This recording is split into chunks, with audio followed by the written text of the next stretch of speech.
Une prostituée. Un cordon écarlate, des murs qui s'effondrent, et une femme qui passe de la condamnation à devenir l'arrière-grand-mère du roi David et ancêtre direct de Jésus-Christ. Voici l'histoire renversante de Rahab, la preuve vivante que personne n'est trop souillé pour être sauvé. La leçon du passé. Ceci n'est pas simplement l'histoire d'une femme de mauvaise réputation dans une ville vouée à la destruction. C'est l'histoire de ce que Dieu voit quand le monde ne voit que la honte. 40 ans plus tôt, Moïse avait envoyé 12 éclaireurs en Canaan. 10 étaient revenus paralysés par la peur, racontant des histoires de géants et de villes fortifiées imprenables. Seuls Caleb et Josué avaient regardé la foi.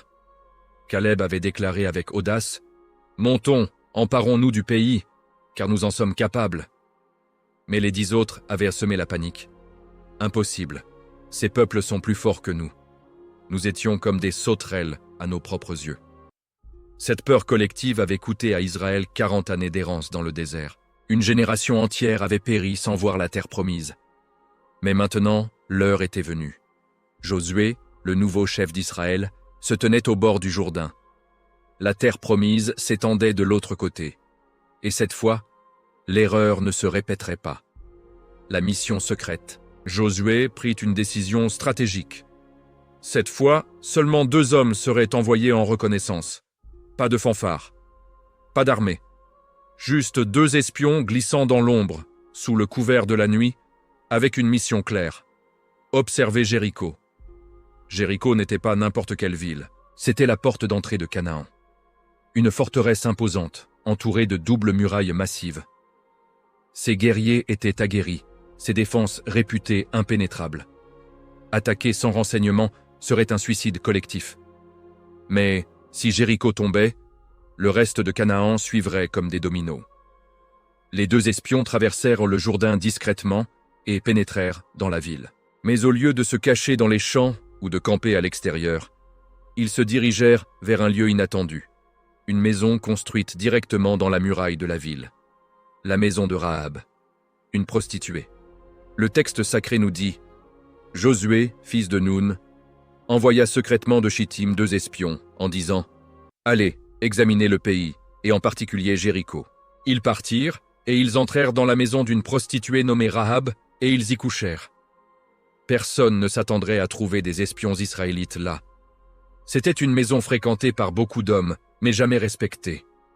Le cachette parfaite. Pourtant, d'une manière ou d'une autre, Rahab sut immédiatement qui ils étaient.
Alors, que signifie l'histoire de Rahab pour nous aujourd'hui?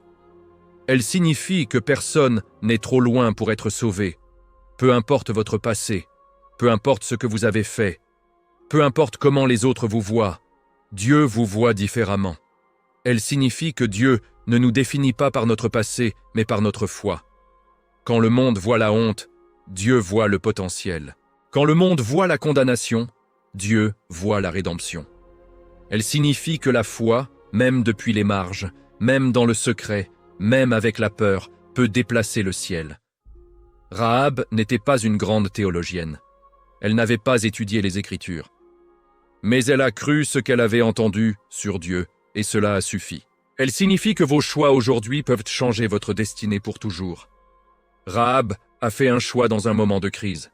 Ce choix l'a placée dans la lignée du Sauveur du monde. Elle signifie que le cordon écarlate de la rédemption pend toujours à la fenêtre pour ceux qui croient. Ce cordon écarlate préfigurait le sang de Jésus-Christ, versé pour nous tous. C'est le signe du salut. C'est la marque de ceux qui sont protégés par la grâce de Dieu. Peut-être vous sentez-vous aujourd'hui comme Rahab. Vous portez un passé douloureux. Vous êtes marqué par des erreurs. Le monde vous a jugé, étiqueté, rejeté. Vous pensez que vous êtes trop souillé pour que Dieu s'intéresse à vous. Écoutez bien, Dieu n'a pas regardé l'histoire de Rahab, il regardait sa foi. Quand les murs de Jéricho sont tombés, le ciel n'a pas vu une prostituée. Il a vu une femme qui avait cru contre toute logique. Une femme qui avait risqué sa vie pour un Dieu qu'elle connaissait à peine. Une femme que Dieu a choisi de placer dans la généalogie de son fils. Vous aussi, vous pouvez être rachetés. Vous aussi, vous pouvez être transformés. Vous aussi, vous pouvez passer de la condamnation à faire partie de l'œuvre éternelle de Dieu. Le cordon écarlate de la grâce pend toujours. Il suffit de croire. Prions ensemble.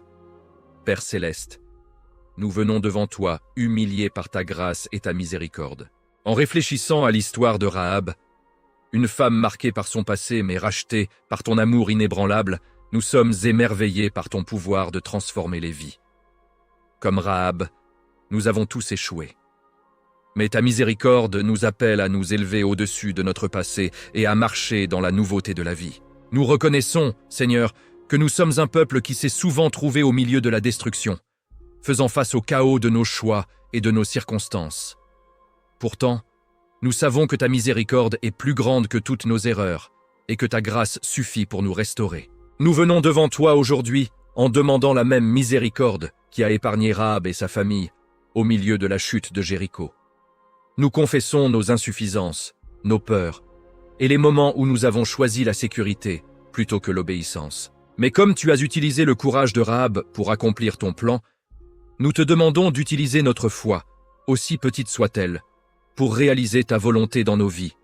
Que nous soyons des vases de ta miséricorde et des instruments de ta rédemption, prêts à agir avec foi, confiants que tu nous sauveras des murs qui menacent de nous consumer. Seigneur, nous demandons que ta lumière divine brille sur nous, même dans les moments les plus sombres, comme elle l'a fait dans la maison de Rahab. Que nous restions inébranlables dans ta promesse de salut. Guide-nous, Père, alors que nous marchons dans la lumière de ta miséricorde. Aide-nous à nous rappeler que même dans notre faiblesse, ta force se manifeste parfaitement. Nous te remercions pour ta miséricorde infinie, sachant que tout comme Rahab, nous aussi sommes rachetés par ta grâce. Au nom de Jésus, nous prions. Amen. Partagez dans les commentaires comment l'histoire de Rahab vous a-t-elle touché. Quelle autre histoire biblique aimeriez-vous voir racontée sur cette chaîne?